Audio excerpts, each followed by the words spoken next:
तो हाँ भाई, मेरे क्लास 10th वालों, कैसे हो तुम सभी लोग। मैं हूँ आपका अरमान भैया एंड मैं स्वागत करता हूँ आपका इस अमेजिंग प्लेटफॉर्म द वंडरिंग पाई पर।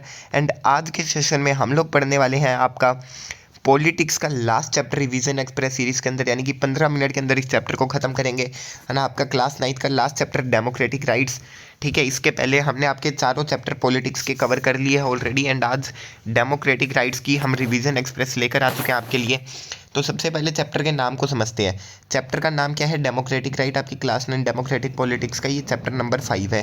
ठीक है, इस चैप्टर का ऑब्जेक्टिव क्या है? इससे ये चैप्टर आपको राइट्स के बारे में समझाना चाहते हैं। पूरी बुक में आपने राइट्स राइट्स राइट्स राइट्स के बारे में पढ़ा होगा। इस चैप्टर में आप अच्छे से समझोगे कि राइट्स क्या है एक डेमोक्रेसी के अंदर। ठीक है, उनकी लीगल एनफोर्समेंट का क्या मतलब है, यानी कि अगर उनको लीगली आप एनफोर्स नहीं करोगे तो क्या होगा, और उनके सिग्निफिकेंस क्या है इक्वालिटी, लिबर्टी और जस्टिस इंश्योर करने के अंदर। ठीक है, तो सबसे पहले अगर राइट्स की इंट्रोडक्शन की बात करें तो राइट्स क्या है? तो राइट्स है claims of individuals recognized by society and legally enforceable. यानी कि कोई भी इंडिविजुअल एक ऐसा क्लेम करता है जिसको सोसाइटी एक्सेप्ट करती हो।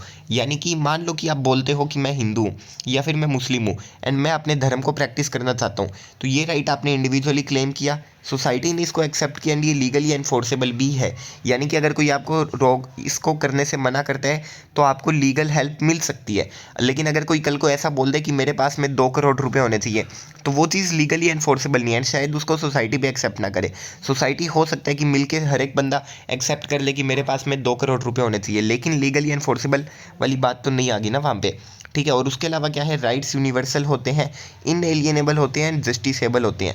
यानी कि इनएलिएनेबल का क्या मतलब हो गया, यानी कि आप किसी को लेफ्ट आउट फील नहीं करवा सकते, यूनिवर्सल होने चाहिए और जस्टिस प्रोवाइड करना चाहिए। अच्छा, अब बात आती है हमें राइट्स की ज़रूरत ही क्यों है। तो राइट्स की ज़रूरत हमें इसलिए क्योंकि इंडिविजुअल के राइट को प्रोटेक्ट करते हैं फ्रॉम दी स्टेट एक्सेसेस, यानी कि जो भी स्टेट बुरी हरकतें करेगा उससे, और जो भी मेजोरिटेरियन डोमिनेंस है उससे, यानी कि मेजोरिटी के बुरे आप कह सकते हो डोमिनेंस से उसको प्रोटेक्ट करेंगे। ठीक है, और राइट्स क्या करते हैं, एक मैकेनिज्म प्रोवाइड करते हैं जिससे जो गवर्नमेंट है उसकी अकाउंटेबिलिटी इंश्योर हो। की फीचर्स क्या है कि राइट्स एब्सोल्यूट नहीं होते, यानी कि रीजनेबल रिस्ट्रिक्शंस के सब्जेक्ट होते हैं, यानी कि आप इनको अपने हिसाब से मॉडिफाई कर सकते हो, इन पर रिस्ट्रिक्शन लगा सकते हो। और उसके अलावा राइट्स को एक बैलेंस देना होते हैं individual liberty and society good के बीच में। ठीक है, अच्छा अब बात करते हैं वाई डेमोक्रेसी के राइट्स की ज़रूरत क्यों है।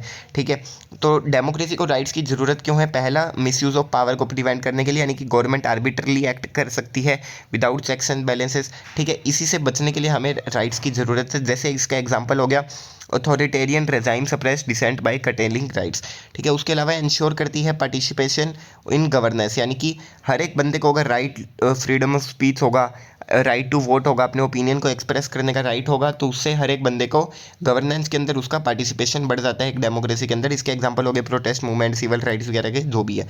ठीक है, उसके अलावा इक्वालिटी को प्रमोट करते हैं, यानी कि प्रिवेंट करते हैं डिस्क्रिमिनेशन से, और जो भी मार्जिनलाइज्ड ग्रुप है, यानी कि जो भी बैकवर्ड क्लासेस है, उनको प्रिवेंट करते हैं।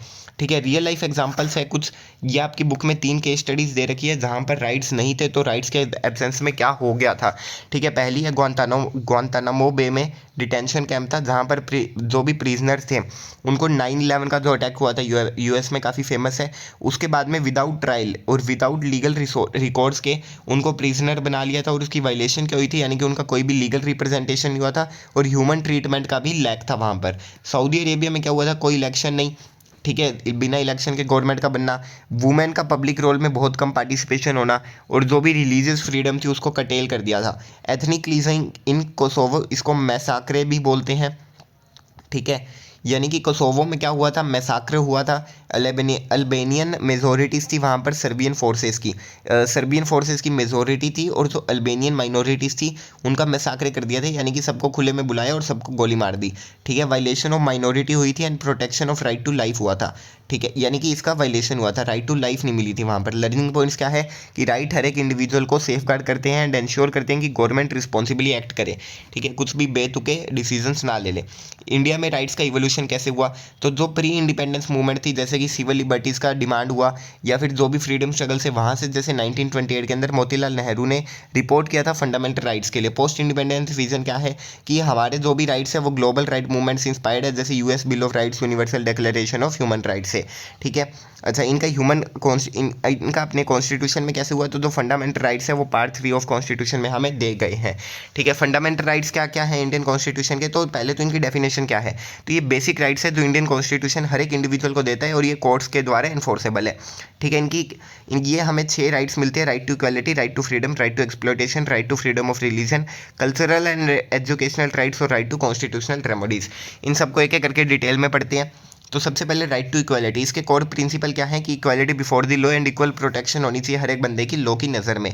ठीक है, इसके अंदर क्या क्या आता है, प्रोहिबिशन होता है democracy, discrimination based on religion, race, caste, sex या फिर प्लेस ऑफ बर्थ। इसके की प्रोविजंस क्या थे कि अबोलिशन ऑफ अनटचेबिलिटी हुआ था, और उसके अलावा जो भी हेरिडिटरी टाइटल्स थे, मिलिट्री और एकेडमिक डिस्टिंक्शंस के अलावा आप कोई भी टाइटल यूज़ नहीं कर सकते। ठीक है, उसके अलावा एग्जांपल्स क्या है, जैसे रिजर्वेशन मिली थी पॉलिसीज़ को, रिजर्वेशन पॉलिसीज़ थी जिससे बैकवर्ड कम्युनिटीज़ को अपलिफ्टेशन मिले, और उसके अलावा जो भी जुडिशियल एक्शन थे अगेंस्ट कास्ट बेस्ड डिस्क्रिमिनेशन। ठीक है, राइट टू फ्रीडम की बात करें तो इसके अंदर कौन कौन सी फ्रीडम मिलती है, आपको फ्रीडम मिलती है freedom of speech and expression, यानी कि आप जो भी पॉलिसीज़ है उन डिबेट्स है या डिस्कस है उनको क्रिटिसाइज़ कर सकते हैं, है ना, डिबेट कर सकते हैं, डिस्कशंस कर सकते हैं। फ्रीडम ऑफ असेंबली है, यानी कि पीसफुल प्रोटेस्ट अलाउड है। फ्रीडम टू फॉर्म एसोसिएशन, आप अपनी यूनियन और ग्रुप बना सकते हैं। फ्रीडम ऑफ मूवमेंट और रेजिडेंसी, यानी कि आप कहीं पर भी ट्रैवल कर सकते हैं और सेटल कर सकते हैं इंडिया के अंदर। फ्रीडम ऑफ प्रोफेशन है, आप कोई भी ट्रेड या फिर ऑक्यूपेशन को प्रैक्टिस कर सकते हैं। रीजनेबल रिस्ट्रिक्शंस क्या है कि पब्लिक ऑर्डर या फिर मोरालिटी को आप ख़राब नहीं कर सकते इस फ्रीडम के चलते, और ये sovereignty and security of the state को प्रोटेक्ट करता है। एग्जांपल्स क्या हैं, जैसे जो भी फ्रीडम मूवमेंट के अंदर प्रोटेस्ट होते हैं या फिर जो भी hate speech, incitement to violence के अंदर जो भी प्रोटेस्ट वगैरह होते हैं। अच्छा, अब अगला है राइट अगेंस्ट एक्सप्लॉयटेशन। इसके प्रोविजंस क्या है कि ह्यूमन ट्रैफिकिंग, बॉन्डेड लेबर या फिर जो भी फोर्स लेबर है उसको प्रोहिबिट करता है, या फिर employment of children under 14 years in hazardous jobs को ये प्रोहिबिट करता है। कंटेम्प्रेरी इश्यूज़ क्या है कि जो चाइल्ड लेबर है जैसे माइनिंग और गारमेंट मैन्युफैक्चरिंग में वो अभी भी चल रही है। ठीक है, केसेस है बॉन्डेड लेबर के रूरल इंडिया में, इसके लिए स्टेप्स क्या लिए गए हैं, चाइल्ड लेबर एक्ट यानी कि उसको बैन कर दिया, और मिनिमम वेज एक्ट जिससे कि वर्कर्स का एक्सप्लॉयटेशन ना हो। ठीक है, अगला है right to freedom of religion. इसके की प्रिंसिपल्स क्या है कि जो सेक्युलरिज्म है वो इंश्योर करता है neutrality between state towards all religions, और उसके अलावा इंडिविजुअल अपना कोई भी फ्रीली प्रोफेस कर सकता है, प्रैक्टिस कर सकता है और प्रोपोगेट कर सकता है अपने रिलीजन को। प्रोहिबिशंस क्या है कि आप किसी को भी फोर्सफुली कन्वर्जेशंस में या फिर प्रैक्टिस नहीं करवा सकते अपने रिलीजन में, या फिर आपका रिलीजन से पब्लिक वेलफेयर को हार्म नहीं पहुंचना चाहिए। इसके एग्जांपल्स क्या है, एनिमल सेक्रीफाइस के ऊपर बैन कर दिया गया है पब्लिक सेफ्टी के लिए, एंड जो भी प्लेसेस ऑफ वर्शिप है ऑल रिलीजन की उनको प्रोटेक्शन दी जाती है। ठीक है, उसके अलावा कल्चरल एंड एजुकेशनल राइट्स, इनका पर्पस क्या है कि जो भी कल्चरल डाइवर्सिटी या फिर आइडेंटिटी या माइनॉरिटीज़ को उसको रिकॉग्निशन मिल पाए या फिर उसको प्रोटेक्ट कर पाए। इसके अंदर आप लैंग्वेज, स्क्रिप्ट और कल्चर को राइट टू कंजर्व देते हैं। उसके अलावा एस्टैब्लिश करने का राइट देते हैं एडमिनिस्टर और एजुकेशनल इंस्टीट्यूट्स को। इसके एग्जाम्पल्स क्या है कि माइनॉरिटी रन इंस्टीट्यूशन जैसे अलीगढ़ मुस्लिम यूनिवर्सिटी, ठीक है, सेंट स्टीफन कॉलेजेस, और उसके अलावा प्रिजर्वेशन है ट्राइबल लैंग्वेजेस का एंड कस्टम्स का।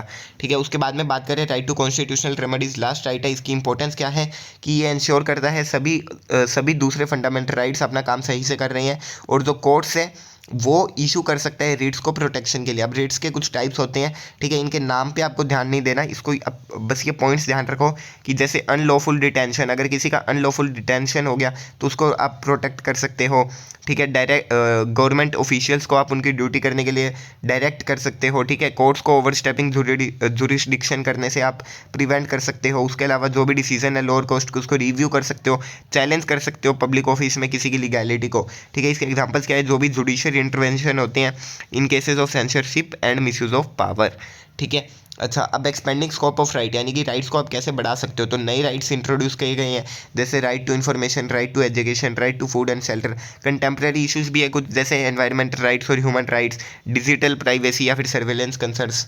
ठीक है, राइट्स का इंटरनेशनल पर्सपेक्टिव क्या है, तो जो यूनिवर्सल डिक्लेरेशन ऑफ राइट्स है 1948 में, वो क्या करता है, वो बेसिक राइट जैसे लाइफ, लिबर्टी और इक्वालिटी को हर एक कंट्री के अंदर होने चाहिए, ये चीज़ इंश्योर करता है। ये सभी कंट्रीज़ का मिलकर आपस में डिसीजन लिया गया है। और जो साउथ अफ्रीका का कॉन्स्टिट्यूशन है वो right to housing, health, clean environment, ये सब चीज़ों को ये यानी कि साउथ अफ्रीका में आपको हाउसिंग, हेल्थ और क्लीन एनवायरनमेंट के राइट्स भी दिए जाते हैं। अच्छा, एनएचआरसी यानी कि नेशनल ह्यूमन राइट कमीशन का क्या रोल है, तो उसके फंक्शन क्या है, वो ये ढूंढता है कि पहले तो कहीं पर अगर ह्यूमन राइट वोलेशन हो रहा हो, और जो भी गवर्नमेंट है उसको ये रिकमेंड करेगा कि आपको राइट्स को लेकर ये चेंजेस करने चाहिए। कुछ नोटेबल केसेस हैं, जैसे कस्टोडियल डेथ और बॉन्डेड लेबर के ऊपर इस एनएचआरसी ने काफ़ी अच्छा काम किया था। ठीक है।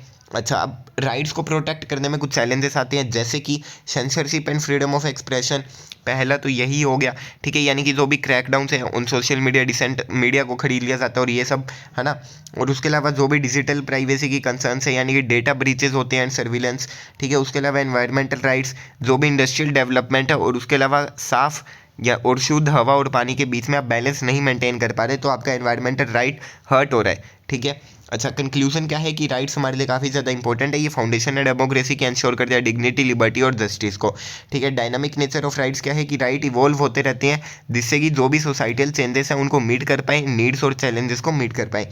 फाइनल थॉट की अगर हम बात करें तो एक डेमोक्रेसी है वो इसी से जज होती है कि वो अपने सिटीजन्स के राइट्स को कितने अच्छे तरीके से प्रोटेक्ट कर पाती है और एनफोर्स कर पाती है। ठीक है। तो ये मैंने आपके लिए बड़े प्यार से ये वाला सेशन बनाया है।